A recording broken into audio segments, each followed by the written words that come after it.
بسم اللہ والحمد للہ الصلاۃ والسلام علی رسول اللہ وعلی آلہ الفائزین برضا اللہ، اما بعد۔ بستی سے بلندی کی طرف پرواز کرتا ہوں کہ بستی سے بلندی کی طرف پرواز کرتا ہوں، خدا کا نام لے کر میں اپنا تقریر کا آغاز کرتا ہوں۔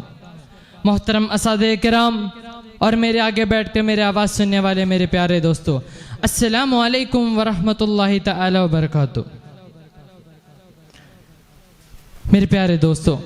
سب سے پہلے میں خدا تعالیٰ کو لاکھ لاکھ شکریہ ادا کرتا ہوں جس نے مجھے سنہرا موقع سے نوازا ہے۔ الحمدللہ الحمدللہ علی کل حین وحال۔ آگاہ کسی کو اپنے موت کا نہیں، کہ آگاہ کسی کو اپنے موت کا نہیں، سامان 100 برسے کا ہے، پل بھر کا خبر نہیں۔ پیارے دوستو، آج کے ہمارے اس ماڈرن زمانے میں جہاں لوگوں کو اپنے ہی چند چھوٹی چھوٹی خوشیوں کی وجہ سے اپنے اس ماحول کو خراب کرنے میں جہاں ایک خوشی ملتی ہے، اس پر میں چند بات لب کشائی کرنا چاہتا ہوں۔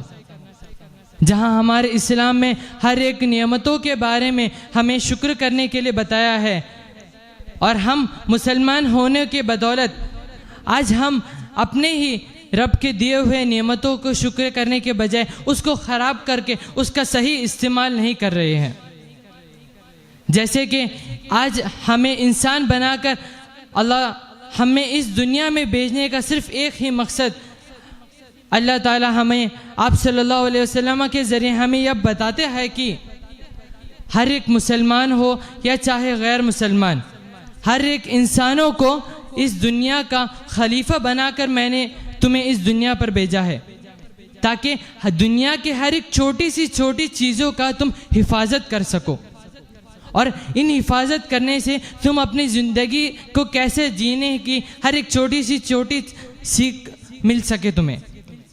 لیکن ہم آج اپنے ہی زندگی کی خوشی پانے کے لیے ہم اپنے ہی ماحول کو خراب کر رہے ہیں۔ آج ہم بڑے بڑے عالیشان گھروں کو بنانے کے لیے ہم اپنے بڑے بڑے جنگلوں کو، اپنے بڑے بڑے پیڑوں کو کاٹ کر اپنے اس دنیا سے صفائی کر رہے ہیں۔ آج ہم دیکھیں تو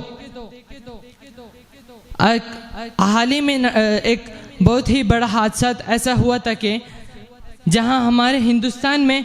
ایک ہائی وے بنانے کے لیے اپنے ہی جے پور میں ایک بڑے سے جنگلوں کو کاٹ کر پورا ہی صفائی کر کے ایک کھلا میدان بنا کر اس پر ہم نے اپنا ہائی وے بنایا، اور اس ہائی وے بنانے سے ہمیں صرف یہی مقصد تھا کہ ہم اپنے ہندوستان کے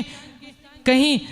پیسہ بنانے کے لیے، لیکن ہم اس سے یہ نہیں سمجھ پائے کہ اس جنگلوں میں رہنے والے کہیں جنگلی جانوروں کی زندگی کو ہم نے خراب کیا ہے، اور اس پیڑ پر رہنے والے اور ان کے کہیں گھونسلے بنا کر رہنے والے اس بڑے بڑے پیڑوں میں کہیں گھونسلے والے کہیں چڑیوں کی زندگی کو ہم نے خراب کیا ہے۔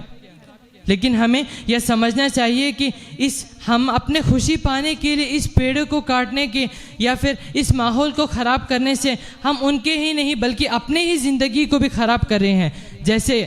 ہم اپنے شریر سے کاربن ڈائی آکسائڈ کو باہر نکالتے ہیں، اسی کو